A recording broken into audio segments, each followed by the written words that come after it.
നമസ്കാരം, ഞാൻ Deepthi. Chemmanur international jewellers Kaumudi ഹെഡ്ലൈൻസിലേക്ക് സ്വാഗതം. Presented by NCDC. പ്രതീക്ഷയുടെ കാൽവയ്പ്. ആദ്യ ചുവട് അതിഗംഭീരമാക്കി ഇടത് സർക്കാർ ഭരണത്തിൽ ഒന്നാം ദിവസം. മാറ്റത്തിന്റെ സൂചന സമ്മാനിച്ച ആദ്യ മന്ത്രിസഭാ യോഗത്തിൽ പിണറായി സർക്കാരിന്റെ സുപ്രധാന തീരുമാനങ്ങൾ.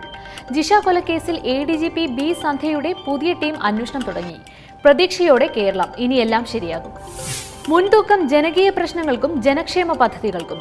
ക്ഷേമ പെൻഷനുകൾ 1000 രൂപയാക്കി ഉയർത്തിയ LDF സർക്കാർ പൊതുവിതരണ സംവിധാനം ശക്തമാക്കാനും സജ്ജം. വിലക്കയറ്റം പിടിച്ചു നിർത്താൻ സിവിൽ സപ്ലൈസിന് അടിയന്തര വിഹിതമായി 150 കോടി. UDF സർക്കാരിന്റെ കാലത്തെ അപ്രഖ്യാപിത നിയമന നിരോധനം മറികടക്കാൻ പിണറായിയുടെ കടുത്ത ചുവട്. സർക്കാർ വകുപ്പുകളിലെ ഒഴിവുകൾ 10 ദിവസത്തിനകം അറിയിക്കാൻ നിർദ്ദേശം. നടപടി പുരോഗതി ചീഫ് സെക്രട്ടറി ദിവസവും വിലയിരുത്തണം. ഉമ്മൻചാണ്ടി സർക്കാർ കഴിഞ്ഞ ജനുവരി 1 ശേഷം എടുത്ത വിവാദ തീരുമാനങ്ങൾ പുനഃപരിശോധന.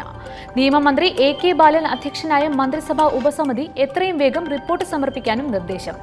ഘടകകക്ഷി മന്ത്രിമാർ കൂടി ഉൾപ്പെട്ട സമിതിയുടെ ആദ്യ യോഗം തിങ്കളാഴ്ച ചേരും. അധികാരവും ആശ്വാസവും. മുഖ്യമന്ത്രി പദത്തിൽ നിന്ന് തഴയപ്പെട്ട നീരസം മനസ്സിലൊതുക്കുന്ന VSന് സമാശ്വാസ സമ്മാനമായി ക്യാബിനറ്റ് റാങ്കോടെ ഉപദേശക സമിതി. സർക്കാരിന്റെ മുഖ്യ ഉപദേഷ്ടാവ് എന്ന സ്ഥാനത്തിനൊപ്പം LDF അധ്യക്ഷ സ്ഥാനം നൽകാമെന്നും പാർട്ടി. പദവിക്കാര്യത്തിൽ അന്തിമ തീരുമാനം VSന്റെ സമ്മതം ലഭിച്ചതിനു ശേഷം.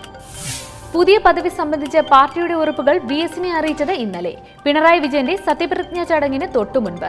അതേസമയം ഇക്കാര്യത്തിൽ അഭിപ്രായം പ്രകടിപ്പിക്കാതെ VSന്റെ മൗനം. വാഗ്ദാനം സ്വീകരിക്കാൻ VSന് മേൽ യെച്ചൂരിയുടെ സമ്മർദ്ദമെന്നും റിപ്പോർട്ട്. LDF സർക്കാരിന്റെ സ്ഥാനാരോഹണ വേദിയായ സെൻട്രൽ സ്റ്റേഡിയത്തിലേക്ക് ഇന്നലെ VS എത്തിയത് ചടങ്ങുകൾ തുടങ്ങുന്നതിന് തൊട്ടുമുൻപ്. സത്യപ്രതിജ്ഞാ ചടങ്ങ് തീർന്നയുടൻ മടങ്ങിയ VS പുതിയ പദവിയുടെ കാര്യത്തിൽ പാർട്ടിക്ക് വഴങ്ങുമെന്ന് സൂചന. മുറി 1 നയം 2.